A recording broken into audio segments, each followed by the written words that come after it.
ചന്ദനലേപ സുഗന്ധം ചൂടിയതാരോ കാറ്റോ കാമിനിയോ.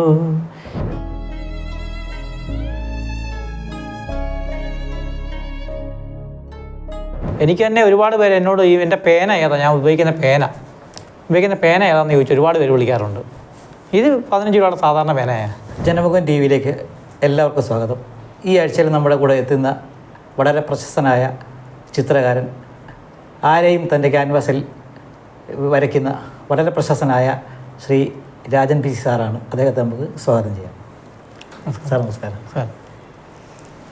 സാറ് ഇത് എങ്ങനെയാണ്, എന്ന് മുതലാണ് ഇങ്ങനൊരു ചിത്രരചന രംഗത്തേക്ക് എത്തിയത്? ഞാൻ കുട്ടിക്കാലം മുതൽ തന്നെ ചിത്രങ്ങൾ വരയ്ക്കുമായിരുന്നു. എൻ്റെ ഓർമ്മയിലാണെങ്കിൽ 4ാം ക്ലാസ് മുതൽ തന്നെ ചിത്രങ്ങൾ വരയ്ക്കുമായിരുന്നു. ഇപ്പോൾ എന്താണ് വേറെ ജോലികൾ, കാര്യങ്ങൾ എങ്ങനെയൊക്കെയാണ്? ഞാൻ അധ്യാപകനാണ്. ഇടുക്കി ജില്ലയിൽ പെരുവന്താനം സെൻറ്റ് ജോസഫ് ഹൈസ്കൂളിലെ ചിത്രകല അധ്യാപകനായിട്ട് ജോലി ചെയ്യുന്നു.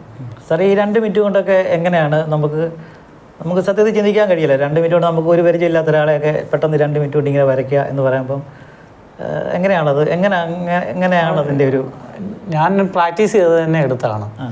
സാറിന് എല്ലാവരും പെൻസിൽ കൊണ്ട് വരച്ചിട്ട് അത് ഇറേസറിട്ട് മായിച്ചൊക്കെ ചെയ്യും. അത് കഴിഞ്ഞ് അതിൻ്റെ പെൻസിലിട്ട് ചെയ്തിട്ട് അതിൻ്റെ പുറത്ത് പേന കൊണ്ട് വരയ്ക്കുന്ന ആൾക്കാരുണ്ട്. ഇപ്പം ഞാനൊരു പരീക്ഷണാടിസ്ഥാനത്തിൽ പേന കൊണ്ട് തന്നെ വരച്ച് പഠിച്ചു. അങ്ങനെ തന്നെ വർക്ക് ചെയ്ത് എക്സ്പീരിയൻസ് കുറേ വർഷങ്ങളായി. പ്രാക്ടീസാണ്. പക്ഷെ എന്നാലും നമുക്ക് ചിന്തിക്കാൻ കഴിയില്ല സാറേ. ഇപ്പം നമ്മൾ സാധാരണയൊക്കെ നമ്മുടെ ചെറുപ്പകാലങ്ങളൊക്കെ ഒരു പടം വരയ്ക്കാനൊക്കെ കൊടുത്താൽ അത് ഇങ്ങനെ കോമ്പസ് കൊണ്ടൊക്കെ വരച്ചും അളന്നും അങ്ങനെയൊക്കെ ഉള്ളൊരു കാലഘട്ടത്തേക്കൂടെയൊക്കെ നമ്മളൊക്കെ ജീവിച്ചു വന്നത്. അപ്പോൾ പെട്ടെന്ന് ഈ ഒരു സംഭവമൊക്കെ നമ്മൾ ഓർക്കുമ്പോൾ നമുക്ക് ചിന്തിക്കുന്നതിനപ്പുറമാണ്. പിന്നെ തന്നെയല്ല, നമ്മൾ ശരിക്കും ഒരു പാട്ട് അല്ലെങ്കിൽ ഈ കലാപരമായ എല്ലാ കാര്യങ്ങളുണ്ടെങ്കിൽ പോലും പടം വരയ്ക്കുക അല്ലെങ്കിൽ പാട്ട് പാടുക എന്നൊക്കെ പറയുമ്പോൾ അത് ജന്മനാ നമുക്ക് കിട്ടുന്ന ചില കഴിവുകളാണ്. അപ്പോൾ നമുക്ക് ബാക്കിയുള്ള ഇൻസ്ട്രുമെൻറ്റുകളൊക്കെ നമുക്ക് കഷ്ടപ്പെട്ട് അധ്വാനിച്ചൊക്കെ ഒരു പക്ഷേ നമുക്ക് സഹായത്തൊക്കെ എടുക്കാം. പക്ഷേ ഇത് നമുക്ക് അങ്ങനല്ല, നമ്മുടെ ബൈവ്യർത്ഥത്തിൽ തന്നെ നമുക്ക് ഉണ്ടായിരിക്കണം. ഇത് ശരിക്കും സാറെപ്പോഴാണ് തിരിച്ചറിഞ്ഞത് എന്നിൽ ഇങ്ങനെ ഒരു കഴിവുണ്ട് എന്ന്? അല്ല, എൻ്റെ വീട്ടിലെല്ലാവരും തന്നെ പാട്ട് പാടുകയും പടം വരയ്ക്കുകയും ഒക്കെ ചെയ്യുന്നവരാണ്. എല്ലാവരും എല്ലാം കഴിവുള്ളത്. എനിക്ക് തന്നെ ഏറ്റവും കഴിവ് കുറഞ്ഞ ആളെ ഞാനായിരുന്നു എൻ്റെ വീട്ടിൽ. അപ്പോൾ ബാക്കിയുള്ളവരൊക്കെ അത് കണ്ട് തന്നെയാണ്. അതെ, ഏറ്റവും നല്ലതായിട്ട് നാടകം എഴുതുകയും അത് സംവിധാനം ചെയ്യുകയും ഒക്കെ ചെയ്യുന്ന എല്ലാ കഴിവുകളും ഉള്ള ആൾക്കാരുടെ വീട്ടിലാണ് ഞാൻ ജനിച്ചത്. അപ്പോൾ എനിക്ക് തോന്നുന്നു ഞാനാണ് ഏറ്റവും കഴിവ് കുറഞ്ഞ ആളുണ്ട്.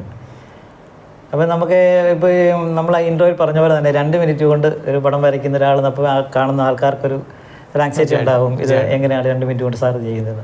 അപ്പം നമുക്കതിലേക്കൊന്ന്. ഓക്കെ, തീർച്ചയായിട്ടും.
സാറേ ഏത് സ്കൂളിലാണ് വർക്ക് ചെയ്യുന്ന പറഞ്ഞപ്പോൾ? ഞാൻ ഇടുക്കി ജില്ലയിലെ പെരുവന്താനം സെൻറ്റ് ജോസഫ് ഹൈസ്കൂളിലാണ് വർക്ക് ചെയ്യുന്നത്. സാറേ ഇലക്ഷൻ ഡ്യൂട്ടിക്കൊക്കെ പോകാറുണ്ടല്ലോ? അതെ അതെ. ഈയിടെ ഇലക്ഷൻ ഡ്യൂട്ടിക്ക് പോയി എന്തോ ഒന്ന് പെട്ടുപോയെന്നൊക്കെ ഞങ്ങളിങ്ങനെ ചെറുതായിട്ട് ന്യൂസൊക്കെ അറിഞ്ഞ്. എന്താണ് അവിടെ സംഭവിച്ചത്? അതെ, ഇലക്ഷൻ ഡ്യൂട്ടിക്ക് പോയി അവിടെ റിസർവ് ആയിരുന്നു. അപ്പോൾ 2 ദിവസം എനിക്ക് അവിടെ തങ്ങേണ്ടി വന്നു. അപ്പോൾ 2 ദിവസം, ആദ്യത്തെ ദിവസം ശരിക്കും ബോറിംഗ് ആയിരുന്നു. ഇവിടെ സ്ഥലം എവിടെയായിരുന്നു? പൈനാവ്. അവിടെ ഒരു റെസിഡൻഷ്യൽ സ്കൂളിലായിരുന്നു. അപ്പോൾ അത് ശരിക്കും ഒരു മലയായിരുന്നു. അപ്പോൾ അവിടെ നമുക്ക് രക്ഷപ്പെടാൻ പറ്റത്തില്ലാത്തൊരു സ്ഥലമായിരുന്നു. അപ്പോൾ അവിടെ ചെന്ന് ഞാൻ ആദ്യത്തെ ദിവസം ശരിക്കും ബോറിംഗ് ആയി. 2ാമത്തെ ദിവസം ഞാൻ പിന്നെ അത്യാവശ്യം ബോറിംഗ് മാറ്റാൻ വേണ്ടി അവിടെ ഉള്ളവരെയൊക്കെ വരച്ച് അവസാനം ഡെപ്യൂട്ടി കളക്ടർ വരെ വന്നു. അദ്ദേഹത്തെ വരച്ചു കൊടുത്തു. അവിടുത്തെ പോലീസുകാരെ വരച്ചു. അങ്ങനെ ഒരുപാട് പേരെ വരച്ചു. പക്ഷെ നമുക്ക് അവിടെ ഒരു വാർത്ത ഇടാനുള്ള സെറ്റപ്പ് ഇല്ലാത്തത് കൊണ്ട് അത് വാർത്തയായില്ല. അല്ലെങ്കിൽ നമ്മൾ കുറച്ചുകൂടെ പോയാനെ. ഇനി ഒരു പ്രയോജനമുണ്ടല്ലോ, നമുക്ക് എന്തെങ്കിലും ആവശ്യമൊക്കെ ഉണ്ടെങ്കിൽ കളക്ടറെ വിളിക്കാനും. അതെ, തീർച്ചയായിട്ടും ഉണ്ടാവുമല്ലോ സാർ, നമുക്ക് വിചാരിതമായിട്ട് ഉണ്ടാകുന്ന ബന്ധങ്ങളല്ലേ. അതെ അതെ അതെ. സാറിൻ്റെ ഈ കലാജീവിതത്തിൽ നമ്മൾ വളരെ മെമ്മറബിളായിട്ട് നമ്മൾ മറക്കാനാവാത്ത ചില ഇൻസിഡൻസ് ഒക്കെ ഉണ്ടാവുമല്ലോ. അപ്പോൾ അങ്ങനെ മനസ്സിൽ തങ്ങി നിൽക്കുന്ന എന്തെങ്കിലുമൊക്കെ ഉള്ള കാര്യങ്ങൾ? ഒരു 2-3 വർഷം മുമ്പ് ഒരു ഓണത്തിന് നമ്മുടെ ഒരു ചാനലുകാർക്ക് വേണ്ടി കാഞ്ഞിരപ്പള്ളിയിലെ പേട്ടക്കവലയിൽ ഒരു 15 സാംസ്കാരിക പ്രവർത്തകരെ, രാഷ്ട്രീയ പ്രവർത്തകരെ, അങ്ങനെ 15 പേരെ 20 മിനിറ്റ് കൊണ്ട് വരച്ചായിരുന്നു. അത് വലിയൊരു പ്രോഗ്രാമായിട്ട് ചെയ്തായിരുന്നു. അതൊരു വലിയ ഒരു ക്യാൻവാസയിൽ ഈ charcoal pen paper sketch pen, marker pen ഉപയോഗിച്ചിട്ട് വളരെ സ്പീഡിൽ 15 പേരെ വരച്ച് 20 മിനിറ്റ് കൊണ്ട് വരച്ചായിരുന്നു. പിന്നീട് നമ്മൾ ചിൽഡ്രൻസ് ഡേക്ക് മേരി ക്വീൻസ് ഹോസ്പിറ്റൽ കാഞ്ഞിരപ്പള്ളി അവിടുത്തെ ഒരു OP വരുന്ന കുട്ടികളെ മുഴുവൻ വരച്ചു. കാരണം 100-150 പിള്ളേരോളം ഉണ്ടായിരുന്നു. ഒരു ദിവസം കൊണ്ട് 150 പേരോളം വരച്ചായിരുന്നു. പിന്നെ ഡോക്ടേഴ്സ് ഡേക്ക് ഒരു 50 ഡോക്ടർമാരെ വരച്ചായിരുന്നു. അങ്ങനെ കുറേ പ്രോഗ്രാം ഇങ്ങനെ പരിപാടികളായിട്ട് ചെയ്തിട്ടുണ്ട്. ഹോസ്പിറ്റലൊക്കെ ചെന്ന് കഴിഞ്ഞാൽ ഇപ്പം മേരി ക്വീൻസ് ഒക്കെ ചെന്ന് കഴിഞ്ഞാൽ അത്യാവശ്യം എല്ലാവർക്കും അറിയാം. ഡോക്ടേഴ്സിനെ ഫാൻസ്. അതെ അതെ, അവരുടെ എല്ലാവർക്കും താല്പര്യമാണ്. നമ്മൾ അസുഖമൊക്കെ ചോദിച്ചാലും നമ്മളത് വരയ്ക്കാമെന്ന് ചോദിക്കും. അത് ഈ കഴിഞ്ഞ ദിവസം ഞാനൊരു ആവശ്യത്തിന് ചെന്നപ്പോഴും അവിടുന്ന് ഒരുപാട് പേര് ഓടി വന്ന് സംസാരിക്കുകയൊക്കെ ചെയ്ത് പറഞ്ഞാൽ മതിയായിരുന്നു, ഞങ്ങൾ ചീട്ടെടുത്തിട്ടേനെ എന്നൊക്കെ പറഞ്ഞു. നമ്മൾ താല്പര്യം ഉണ്ടായിരുന്നു അവർക്ക്. സാറേ ഈ ചിത്രരചന അല്ലാതെ വേറെ എന്തൊക്കെയാണ് സാറിൻ്റെ പ്രൊഫഷനിലെ വേറെ എന്താ ആക്ടിവിറ്റീസ് കാര്യങ്ങളൊക്കെ? ഞാനൊരു കരാട്ടെ മാസ്റ്ററാണ്. ആണോ? അതെ, എനിക്ക് 4 ഡോജോ ഉണ്ട്. പിന്നെ എനിക്ക് 100-200ഓളം സ്റ്റുഡൻസ് ഉണ്ട് എനിക്ക്. ഞാൻ ജപ്പാൻ ഷോട്ടോക്കാൻ കരാട്ടെ അസോസിയേഷനിലെ മെമ്പറാണ്. 4th ഡാൻ ആണ് എൻ്റെ ഡിഗ്രി. 30 വർഷമായിട്ട് കരാട്ട പ്രാക്ടീസ് ചെയ്യുന്നുണ്ട്. നമ്മൾ സ്ഥാപനമായിട്ടിട്ടുണ്ടോ? അങ്ങനെയാണ്? അതെ, എനിക്ക് 4 സ്ഥലങ്ങളിലുണ്ട്. എനിക്ക് കരാട്ടയുടെ ഡോജോ ഉണ്ട്. എരുമേലി, പഴയടം, മുണ്ടക്കയം, പിന്നെ കൂവപ്പള്ളി, 4 സ്ഥലങ്ങളിലുണ്ട് കരാട്ട ക്ലാസ്. പൊതുവെ ഈ ചിത്രരചനയും ഈ കരാട്ടെ എന്നൊക്കെ പറയുമ്പോഴത്തേന് വളരെ വ്യത്യസ്തമായ 2 ധ്രുവങ്ങളിലേക്ക് പോകുന്ന പോലെ. അങ്ങനെ നമ്മൾ എൻ്റെ ഒരു ലൈഫിലൊന്നും അങ്ങനെ കണ്ടിട്ടില്ല. കരാട്ടയായിട്ട് ബന്ധപ്പെട്ടാണ് ഇതായിരിക്കും. ഈ ചിത്രരചനയൊക്കെ ആണെങ്കിൽ അതുമായിട്ട് ബന്ധപ്പെട്ട് ചിലപ്പം പാട്ട് പാടുപോലെ അങ്ങനെ ഇങ്ങനെയൊക്കെ ഉണ്ടാകും. പക്ഷേ ഇത് രണ്ടും കൂടെ സാർ എങ്ങനെയാണ് എങ്ങനെയാണ്? എന്നോട് എല്ലാവരും ചോദിക്കാറുണ്ട്. കാരണം ഈ പടം വരയ്ക്കുന്ന ആൾ കരാട്ടക്കാർ അല്ലെങ്കിൽ അങ്ങനെ കലാകാരന്മാരങ്ങനെ കരാട്ടയൊന്നും അങ്ങനെ ആയോധന കലയിലോട്ട് പോവുകയല്ല. പക്ഷേ ഞാനിത് വ്യത്യസ്തമായിട്ട് എല്ലാവരും എന്നോട് ചോദിക്കാറുണ്ട് കേട്ടോ. വ്യത്യസ്തമായിട്ട് ഞാൻ കരാട്ട മാസ്റ്ററാണ്. ഇത് രണ്ടും ഒരുമിച്ച് കൊണ്ടുപോകുന്നുണ്ട്. അതൊരു പ്രത്യേകിച്ച് നല്ലൊരു കഴിവാണ് സംഭവം. അപ്പോൾ അത് ഈ ഇങ്ങനെ കരാട്ടയിലേക്ക് ശിഷ്യഗണങ്ങളൊക്കെ ഒരുപാട് പേരുണ്ട് എനിക്ക്. അതെ അതെ, ഈ വർഷം എനിക്കൊരു ബ്ലാക്ക് ബെൽറ്റുകാരുണ്ടായിരുന്നു. പിന്നെ എല്ലാ വർഷവും തന്നെ ബ്ലാക്ക് ബെൽറ്റുകാരുണ്ട്. ചിത്രരചനയിൽ എങ്ങനെയാണ് സാറ് കുട്ടികളെ പഠിപ്പിക്കുന്നുണ്ടോ അതോ? ചിത്രരചന ഞാൻ സ്കൂളിൽ എനിക്ക് എൻ്റെ ഇൻ്റർവൽ ടൈമിൽ ഇല്ല ഉച്ച സമയത്തൊക്കെ ക്ലാസ് എടുക്കാറുണ്ട്. വാട്ടർ കളറിനും അങ്ങനെയുള്ളതിനെ ക്ലാസ് എടുക്കാറുണ്ട്. പിന്നെ എല്ലാ ക്ലാസ്സിനും കുട്ടികളെ ഒരു കുട്ടിയെങ്കിലും വരയ്ക്കും. കണ്ട് അത് അവിടെ ഡിസ്പ്ലേ ചെയ്യും പിള്ളേർ കാണാൻ വേണ്ടി. അപ്പോൾ ആ ഇത് കണ്ടിട്ട് ഒരുപാട് കുട്ടികൾ ആ വരയിലോട്ട് വരുന്നുണ്ട്. പിന്നെ ഫേസ് വരയ്ക്കാൻ അവർക്ക് ഇഷ്ടമാണ്, മനുഷ്യരെ വരയ്ക്കാൻ. കാരണം എല്ലാവർക്കും ബുദ്ധിമുട്ടുള്ളൊരു കാര്യം മനുഷ്യരെ വരയ്ക്കാനാണ്. പിള്ളേർ കുറച്ചുകൂടെ കൂടുതലും അതിനകത്ത് മനുഷ്യരെ വരയ്ക്കാൻ വേണ്ടി ഇഷ്ടപ്പെട്ട് വരുന്നുണ്ട്. അല്ല, അവർക്കൊരു വലിയ സന്തോഷമല്ലേ. ഇപ്പോൾ എന്നെ തന്നെ പെട്ടെന്ന് ഒരാൾ 2 മിനിറ്റ് കൊണ്ട് ഒരാൾ വരച്ച് കാണിക്കുന്നു പറയുമ്പോഴേ ഒരു ഭയങ്കര സന്തോഷമല്ലേ. പിള്ളേരൊക്കെ അങ്ങനെ ആയിരിക്കുമല്ലോ.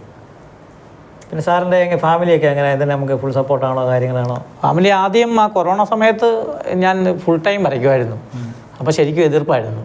അത് കഴിഞ്ഞ് ഇപ്പോൾ ഏകദേശം ആദ്യം അവർക്കൊന്നും അക്സെപ്റ്റ് ചെയ്യാൻ പാടായിരുന്നു. കാരണം ഞാൻ രാവിലെ വന്ന് വൈകുന്നേരം വരെ ഇരുന്ന് വരയ്ക്കുന്നത് കാണുമ്പോൾ ഒരു ബുദ്ധിമുട്ടായിരുന്നു.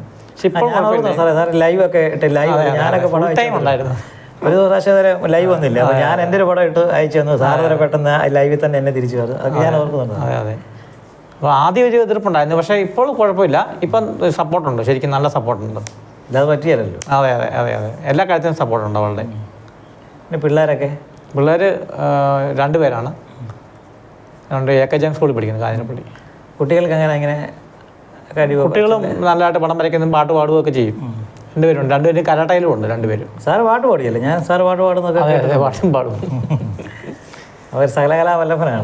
വളരെ വ്യത്യസ്തമായ ധ്രുവങ്ങളിൽ കൂടെ സഞ്ചരിക്കുന്ന കലാകാരനാണ്. സാധാരണ ഇപ്പോൾ പാട്ടൊക്കെ ആണെങ്കിൽ അവർ ഇൻസ്ട്രുമെൻ്റ് കാര്യങ്ങൾ അങ്ങനെയൊക്കെയാണ് പോകുന്നത്. അപ്പോൾ സാറ് ആയോധനപരമായ കാര്യങ്ങളും കലാപരമായ കാര്യങ്ങളും ഒരുമിച്ച് കൊണ്ടുവന്നു. എന്തായാലും എല്ലാവിധ ആശംസകളുമുണ്ട്. ഭാവിയിലെ വലിയ വളരെ ഉയരങ്ങൾ എത്തട്ടെ, ലോകം എല്ലാവരും സാറിന് അറിയപ്പെടട്ടെ എന്ന് തീർച്ചയായിട്ടും നമ്മൾ ആഗ്രഹിക്കുന്നു, പ്രാർത്ഥിക്കുന്നു. അപ്പം ജനവും പരിപാടിയിലെ പ്രേക്ഷകരും ഇവിടെ സാറിന് എന്താണ് പ്രത്യേകിച്ച് പറയാൻ? അതായത് പുതിയ തലമുറയോടെ ഈ വരയ്ക്കുന്ന അവരോടൊക്കെ എന്ത് അഡ്വൈസാണ്, എന്ത് ഉപദേശമാണ് കൊടുക്കാൻ പറ്റുന്നത്? എനിക്ക് കൊടുക്കാനുള്ള ഒരു ഉപദേശമേ ഉള്ളൂ, പ്രാക്ടീസ് ചെയ്യുക. ഇപ്പോൾ ഒരു ദിവസം വരച്ചുകൊണ്ട് നമ്മൾ ആർട്ടിസ്റ്റ് ആകുകയല്ല, വരച്ചുകൊണ്ടേ ഇരിക്കണം, നമ്മൾ കണ്ടിന്യൂസ് ചെയ്തുകൊണ്ടിരിക്കണം. എനിക്ക് തന്നെ ഒരുപാട് പേര് എന്നോട് എൻ്റെ പേന ഏതാ, ഞാൻ ഉപയോഗിക്കുന്ന പേന ഏതാണെന്ന് ചോദിച്ചു ഒരുപാട് പേര് വിളിക്കാറുണ്ട്. ഇത് 15 രൂപയുടെ സാധാരണ പേനയിലല്ല കാര്യം, നമ്മൾ പ്രാക്ടീസ് ചെയ്തുകൊണ്ടിരിക്കണം, അതിനകത്താണ് കാര്യം. ഒരുപാട് വിളിച്ച് എന്നെ സംശയങ്ങൾ ചോദിക്കാറുണ്ട്, പല ആർട്ടിസ്റ്റുകളും എന്നെ വിളിക്കാറുണ്ട്, കേരളത്തിലെ വിവിധ ആർട്ടിസ്റ്റുകൾ വിളിക്കാറുണ്ട്. ഇവരോടെല്ലാം എനിക്ക് പറയാനുള്ള ഒരൊറ്റ കാര്യമേ ഉള്ളൂ, നമ്മൾ ഡെയിലി ചെയ്തുകൊണ്ടിരിക്കുക നമ്മൾ തിളങ്ങും. നമ്മൾ കത്തിയെടുത്ത് തേക്കുന്ന പോലെ മൂർച്ച കൂടിക്കൊണ്ടിരിക്കുക എന്ന് പറയുന്ന പോലെ നമ്മൾ വരച്ചുകൊണ്ടേ ഇരിക്കുക. അതുകൊണ്ട് എനിക്ക് ഇപ്പോഴത്തെ തലമുറയോടുള്ള ഉപദേശം. അപ്പോൾ സാർ നന്ദി. അപ്പോൾ എന്നെ ഇപ്പോൾ വരച്ച പോലെ നമ്മുടെ ഈ ചാനലിൽ നിന്ന് ഒരാളെ വിളിച്ചാൽ സാറ് പെട്ടെന്ന് എത്ര പേരെ വേണമെങ്കിലും വരയ്ക്കാം. അപ്പോൾ അദ്ദേഹത്തെ കിടന്ന് നമുക്ക് ക്ഷണിച്ച് വരച്ച് അപ്പോൾ പ്രേക്ഷകർക്കെല്ലാം സന്തോഷമാകട്ടെ. തീർച്ചയായിട്ടും. Thank you sir.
അപ്പോൾ സാറ് ചിത്രരചന, അതുപോലെ തന്നെ കരോട്ട,